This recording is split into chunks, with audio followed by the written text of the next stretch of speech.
आइए हमारी खास पेशकश में आपका बहुत बहुत स्वागत है। आपके साथ मैं हूं करिश्मा।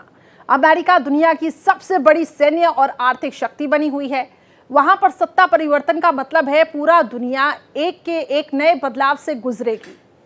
4 साल बाद डोनाल्ड ट्रंप फिर से व्हाइट हाउस से अमेरिका का नेतृत्व करने जा रहे हैं। लिहाजा उनके शपथ ग्रहण से पहले ही दुनिया भर में कयासों का बाजार गर्म हो गया है। विश्व की कई ताकतें ट्रंप के फिर से राष्ट्रपति बनने पर सकते में हैं। वहीं पीएम मोदी के नेतृत्व में भारत के अंदर नई उम्मीद जगी है। मोदी और ट्रंप की दोस्ती जग जाहिर है और इसके साथ ट्रंप भारत और हिंदुओं के प्रति अपना प्रेम कई बार जाहिर कर चुके हैं। लिहाजा आने वाले 4 साल जो हैं वो भारत और अमेरिका रिश्तों को लेकर एक नए आयाम को दे सकते हैं। रूस के राष्ट्रपति व्लादिमीर पुतिन ने ट्रंप को साहसी करार दिया। यूक्रेन युद्ध पर अमेरिका की बेहतर भूमिका की उम्मीद जताई। वहीं कनाडा समेत बांग्लादेश में हालिया शासन अमेरिका में बदलती सत्ता से खुद को संकटग्रसित महसूस कर रहा है और यही एक वजह है कि डोनाल्ड ट्रंप ने चुनाव प्रचार के दौरान मिडिल ईस्ट की जंग रोकने का भरोसा भी दिलाया था और ईरान के लिए ट्रंप हमेशा सख्त भी रहे हैं। अमेरिका में नया राष्ट्रपति, दुनिया किस करवट बदलेगी?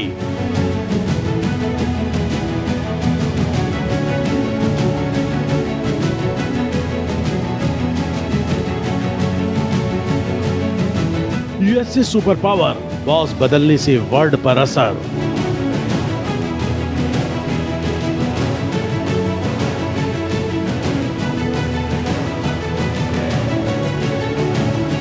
ट्रंप का बाइडेन से जुदा अंदाज, कयासों ने पकड़ी रफ्तार।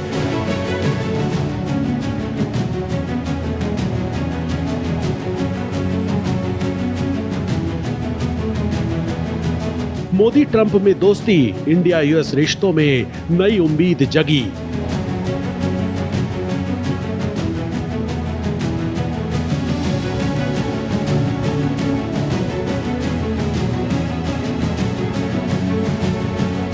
पुतिन ने ट्रंप को साहसी बताया। यूक्रेन युद्ध का अंत आया।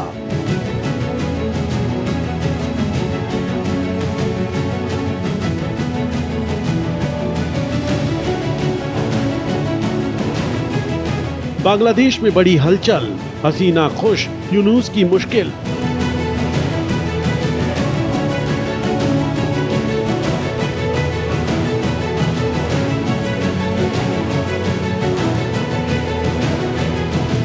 चुनाव में मस्क ने दिया साथ, हुई अरबों डॉलर की बरसात।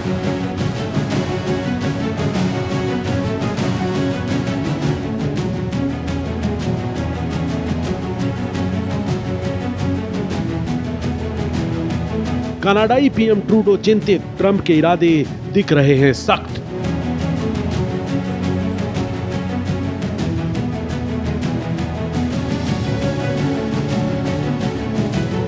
मिडिल ईस्ट में शांति का वादा, क्या है बिग बॉस का इरादा?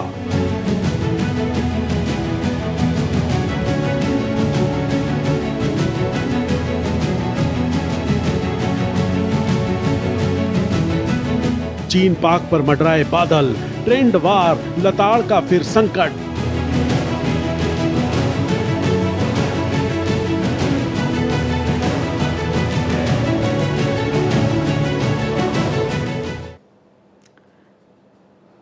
तो देखिए, रिपब्लिकन पार्टी के उम्मीदवार डोनाल्ड ट्रंप के अमेरिका के 47वें राष्ट्रपति चुने जाने के तकरीबन 3 घंटे बाद पीएम मोदी ने उन्हें बधाई दी है और 12 घंटे बाद ही दोनों नेताओं के बीच टेलीफोन पर बातचीत हो गई। राष्ट्रपति चुनाव में विजय हासिल करने के बाद ट्रंप के साथ बात करने वाले पीएम मोदी पहले वैश्विक नेता बने। पीएम मोदी ने ट्रंप को अपना मित्र बताया। उनकी जीत को न सिर्फ ऐतिहासिक करार दिया बल्कि उनके साथ मिलकर भारत अमेरिका के रणनीतिक रिश्तों को और मजबूत करने का संदेश भी दिया। अमेरिकी राष्ट्रपति चुनाव में डोनाल्ड ट्रंप की शानदार जीत के बाद प्रधानमंत्री नरेंद्र मोदी ने उन्हें फोन पर बधाई दी। दोनों नेताओं ने दुनिया में शांति के लिए मिलकर काम करने की बात कही। ट्रंप ने पीएम मोदी को बताया कि वो उन्हें और भारत को एक सच्चा दोस्त मानते हैं। ट्रंप ने कहा कि पीएम मोदी दुनिया के उन पहले नेताओं में से एक है जिनसे उन्होंने अपनी जीत के बाद बात की। पीएम मोदी ने ट्रंप से बातचीत के बाद एक्स पर एक पोस्ट में लिखा, मेरे मित्र राष्ट्रपति डोनाल्ड ट्रंप के साथ बहुत अच्छी बातचीत हुई। उन्हें उनकी शानदार जीत पर बधाई दी। टेक्नोलॉजी, रक्षा, ऊर्जा, अंतरिक्ष और अन्य कई क्षेत्रों में भारत अमेरिका संबंधों को और मजबूत करने के लिए एक बार फिर मिलकर काम करने की उम्मीद है। जानकारों का कहना है कि मोदी और ट्रंप की केमिस्ट्री इस बार इन दोनों के पहले कार्यकाल से भी ज्यादा मजबूत दिखाई दे सकती है। इसका संकेत स्वयं ट्रंप ने चुनाव प्रचार के दौरान दिया है। डोनाल्ड ट्रंप की विदेश नीति ने हमेशा अमेरिकी फर्स्ट पर जोर दिया है, जो ये दिखाता है उनके अगले कार्यकाल में अलगाववादी हावी हो सकते हैं। हालांकि भारतीय प्रधानमंत्री नरेंद्र मोदी के साथ उनके पहले से मधुर संबंध हैं, जो ट्रंप के पिछले कार्यकाल में हाउडी मोदी और नमस्ते ट्रंप जैसे कार्यक्रमों के जरिए पूरी दुनिया ने देखे। दोनों नेताओं के बीच ये बंधन दुनिया के सबसे पुराने और सबसे बड़े लोकतंत्रों के बीच संबंधों को आगे बढ़ाने में महत्वपूर्ण साबित हो सकता है। ट्रंप और पीएम मोदी के बीच की दोस्ती ने भारत अमेरिका संबंधों में एक मिसाल कायम की है।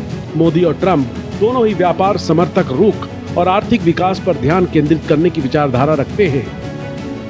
दोनों नेता व्यापार, इनोवेशन और आर्थिक विकास की नीतियों का समर्थन करते हैं। उनके नेतृत्व में भारत और अमेरिका वैश्विक आर्थिक मंच पर महत्वपूर्ण बदलाव ला सकते हैं। एक तरफ जहां भारत का लक्ष्य दुनिया की तीसरी सबसे बड़ी अर्थव्यवस्था बनना है, वहीं अमेरिका चीन के बढ़ते प्रभाव का मुकाबला करने के लिए विश्वसनीय सहयोगियों की तलाश कर रहा है। ऐसे में उनकी घनिष्ठ मित्रता साझा वैश्विक चुनौतियों से निपटने के लिए महत्वपूर्ण है। ट्रंप मोदी गठबंधन न केवल आर्थिक संबंधों को गहरा कर सकता है, बल्कि आतंकवाद को रोकने और हिंद प्रशांत स्थिरता जैसे मुद्दों पर भी साझा काम कर सकता है। भारत की रणनीतिक स्थिति और बढ़ते प्रभाव को देखते हुए दोनों नेता एक दूसरे की ताकत को बढ़ा सकते हैं। व्यापार एक नाजुक मुद्दा है, खासकर ट्रंप के पारस्परिक करों पर रुख के साथ। पिछले राष्ट्रपति कार्यकाल के दौरान ट्रंप ने अक्सर उन देशों की आलोचना की जिन्होंने अमेरिकी वस्तुओं पर उच्च टैरिफ लगाए और भारत इसका अपवाद नहीं था।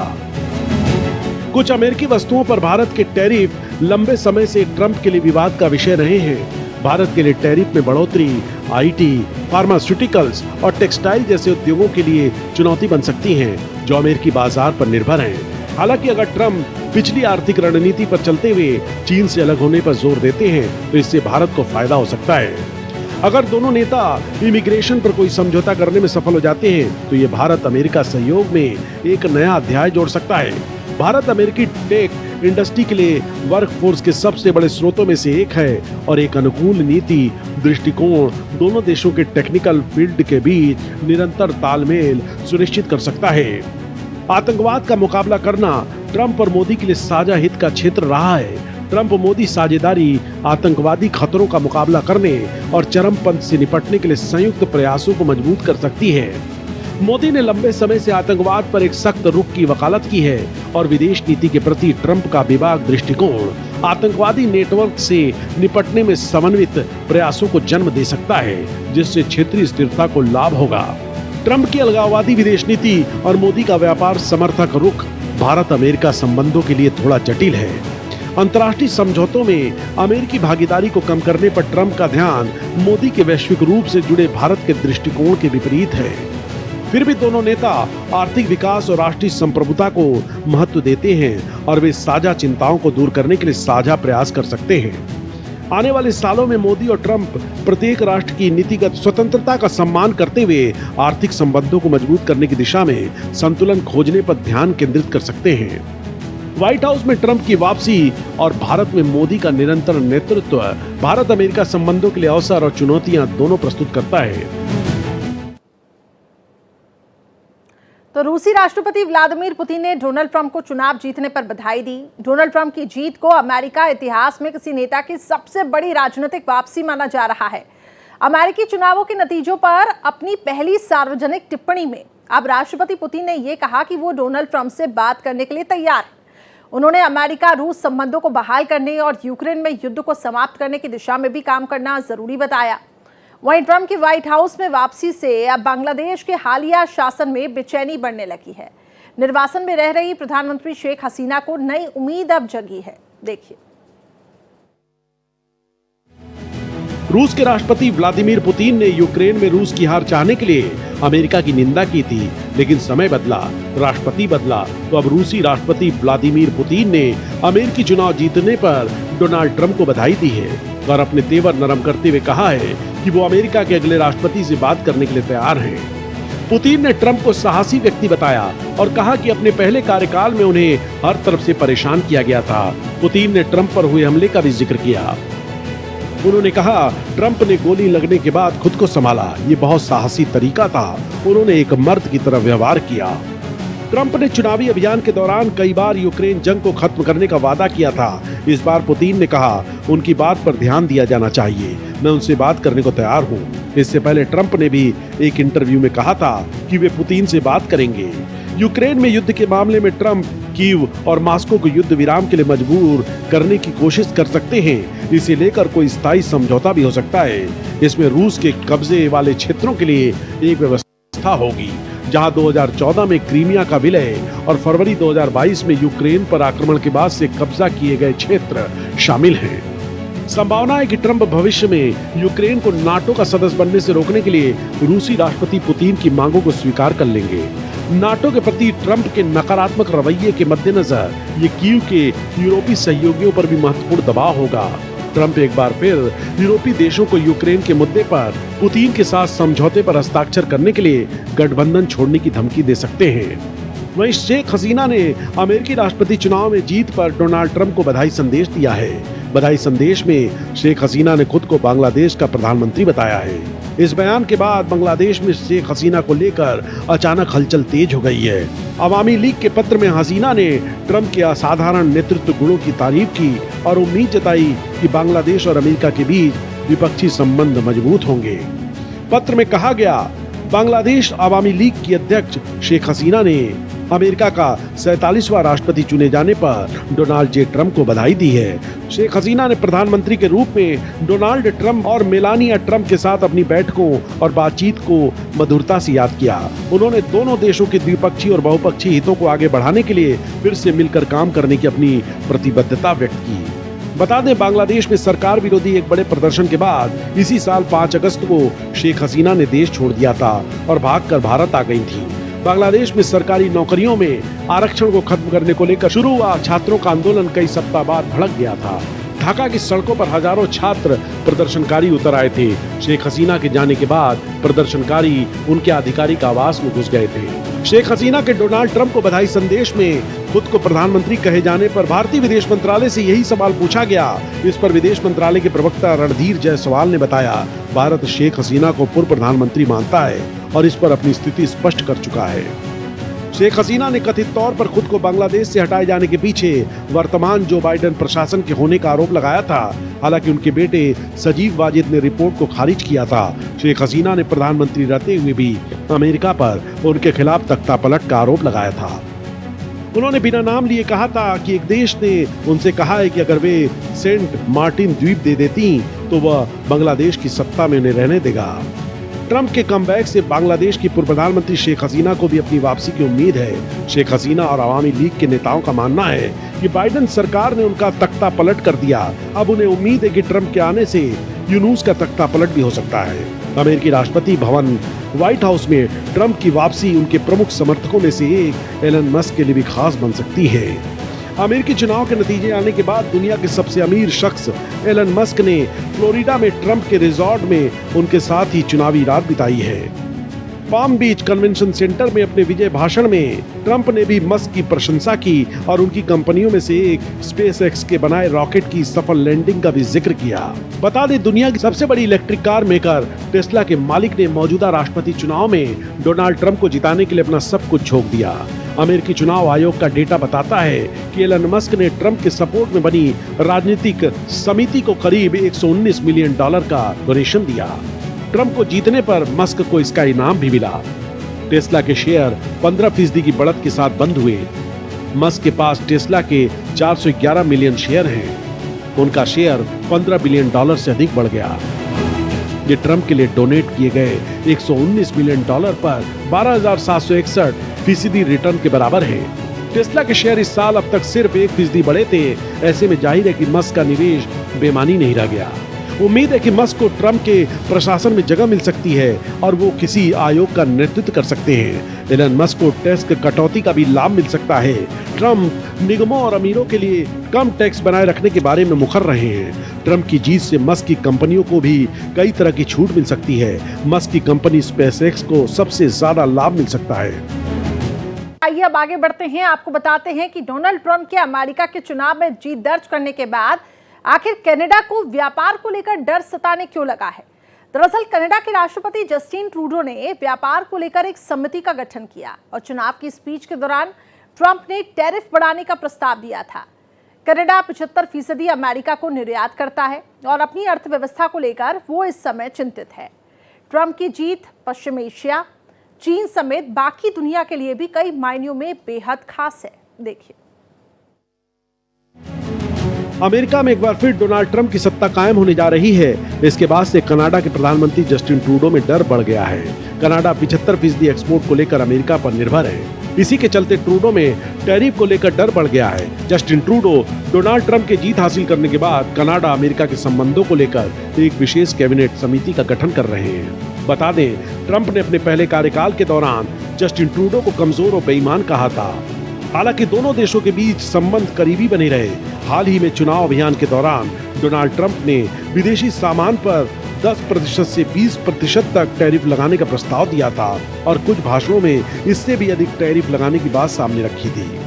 कनाडा सरकार का कहना है कि अमेरिका और कनाडा एक दूसरे के सबसे बड़े व्यापार पार्टनर हैं। साल 2023 में हर दिन कनाडा अमेरिका के बीच लगभग 2.7 बिलियन अमेरिकी डॉलर मूल्य की चीजों और सेवाओं का व्यापार हुआ। दोनों देशों के बीच रक्षा, सीमा सुरक्षा और कानून पर मजबूत रिश्ते हैं। साथ ही दोनों देशों के बीच लगभग 4 लाख लोग प्रतिदिन दुनिया की सबसे लंबी अंतर्राष्ट्रीय सीमा पार करते हैं और लगभग 8 लाख कनाडाई अमेरिका में रहते हैं। वहीं भारत के खिलाफ जहर उगलने वाले कनाडा के प्रधानमंत्री जस्टिन ट्रूडो की इसी साल होने वाले चुनाव में छुट्टी होने की संभावना जताई जा रही है। टेस्ला सीईओ और अमेरिकी चुनाव में ट्रंप के समर्थक रहे एलन मस्क ने ट्रूडो के राजनीतिक पतन की भविष्यवाणी की है। एलन मस्क ने सोशल मीडिया प्लेटफॉर्म एक्स पर लिखा है कि जस्टिन ट्रूडो आने वाले इलेक्शन में विदा हो जाएंगे। कनाडा में इसी साल चुनाव होने वाले हैं। साल 2015 से कनाडा के प्रधानमंत्री का पद संभाल रहे ट्रूडो के लिए कड़ी परीक्षा साबित होने वाला है। पश्चिम एशिया की बात करें तो ट्रंप पहले भी इजराइल और सऊदी अरब के कट्टर समर्थक रहे हैं। उनके ईरान के खिलाफ और भी सख्त रुख अपनाने की संभावना है, जो इजराइल के प्रधानमंत्री बेंजामिन नेतन्याहू की मौजूदा प्राथमिकताओं के साथ मेल खाता है। ट्रंप का राष्ट्रपति चुना जाना नेतन्याहू को कार्रवाई करने के लिए प्रोत्साहित करेगा और ये बदले में पुतिन के प्रति ट्रंप की स्थिति को भी मजबूत करेगा, जो यूक्रेन में अपने युद्ध के लिए ईरानी समर्थन पर निर्भर हो गए हैं। यूक्रेन और पश्चिम एशिया दो ऐसे क्षेत्र हैं जहां ट्रंप के राष्ट्रपति चुने जाने पर परिवर्तन नजर आने की संभावना है। साथ ही चीन के साथ अमेरिकी संबंधों में भी बदलाव की अपेक्षा अधिक रहेगी। अमेरिका के लिए विदेश नीति की एक प्रमुख रणनीतिक चुनौती होने के कारण बाइडेन प्रशासन ने ट्रंप द्वारा अपने पहले कार्यकाल में अपनाई गई कई नीतियों को जारी रखा है और ट्रंप द्वारा दूसरे कार्यकाल में उन पर दोगुना जोर देने की संभावना है। नवनिर्वाचित राष्ट्रपति ट्रंप द्वारा आयात शुल्क बढ़ाने की संभावना है और उन्होंने चीन को निशाना बनाने के लिए इस कदम का उपयोग करने के बारे में बहुत कुछ कहा है। दूसरी तरफ ट्रंप के चीन के राष्ट्रपति शी जिनपिंग के साथ व्यवहारिक लेन देन संबंधी सौदों के लिए भी खुले रहने की संभावना है। नाटो में अपने यूरोपीय सहयोगियों के साथ संबंधों की तरह ही ताइवान और एशिया में फिलीपींस, दक्षिण कोरिया और संभावित रूप से जापान समेत अन्य संधि सहयोगियों की रक्षा के लिए ट्रंप की प्रतिबद्धता पर एक गंभीर प्रश्न चिन्ह लटका हुआ है। ट्रंप अमेरिकी सुरक्षा गारंटी के मामले में सबसे ज्यादा उदासीन हैं, लेकिन जैसा कि ट्रंप के पहले कार्यकाल में उत्तर कोरिया के साथ उनके उतार चढ़ाव भरे संबंधों से पता चलता है, ट्रंप कई बार खतरनाक तरीके से युद्ध की स्थिति तक पहुंचने के लिए तैयार रहते हैं। ऐसा 2017 में उत्तर कोरिया द्वारा अंतर महाद्वीप बैलिस्टिक मिसाइलों के परीक्षण की प्रतिक्रिया में हो चुका है। तो देखिए, अमेरिका में रिपब्लिकन उम्मीदवार डोनाल्ड ट्रंप की राष्ट्रपति चुनाव में जीत के साथ अब सत्ता परिवर्तन का मंच तैयार हो चुका है। जनवरी 2025 में व्हाइट हाउस में ट्रंप की वापसी हो जाएगी। ट्रंप की वापसी से दुनिया भर में खलबली मची हुई है, यहां तक कि उन देशों को बेचैनी हुई है जो बाइडेन प्रशासन के दौरान अमेरिका के करीबी रहे। अब माना यह जा रहा है कि ट्रंप अपने पहले कार्यकाल के मुकाबले इस बार और कड़े फैसले ले सकते हैं। इससे भू राजनीतिक में उथल पुथल और इसके अलावा कई देशों में भी हलचल मची हुई है। चलिए, इसी के साथ हमारी खास पेशकश में इतना ही। देश और दुनिया की बाकी खबरों के लिए आप देखते रहिए भारत एक्सप्रेस।